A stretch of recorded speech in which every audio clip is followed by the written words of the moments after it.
सातारा शहरातून बेपत्ता झालेल्या अल्पवयीन युवतीबद्दल खळबळजनक माहिती समोर आली आहे। या अल्पवयीन युवतीचा सडलेल्या अवस्थेतला मृतदेह अजिंक्य तारा किल्ल्यावर सापडलाय। या युवतीचा मृतदेह खाल्लेल्या बिबट्याचाही तिथंच मृत्यू झालाय।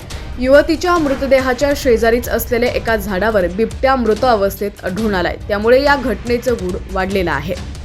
संपूर्ण बातमी पाहूयात त्याआधी तुम्ही HPN मराठी न्यूज चॅनलला सबस्क्राइब केलं नसेल तर नक्की सबस्क्राइब करा आणि बेल आयकॉनवर क्लिक करून नोटिफिकेशन्स मिळवा, जेणेकरून आमचे अपडेट्स लवकरात लवकर तुमच्यापर्यंत पोहोचतील। तर अजिंक्य तारा किल्ल्याच्या दक्षिण दरवाजापासून काही अंतरावर कड्यावरून अल्पवयीन युवतीनं जीवन संपवलं। ही युवती महिन्याभरापासूनच बेपत्ता झाली होती।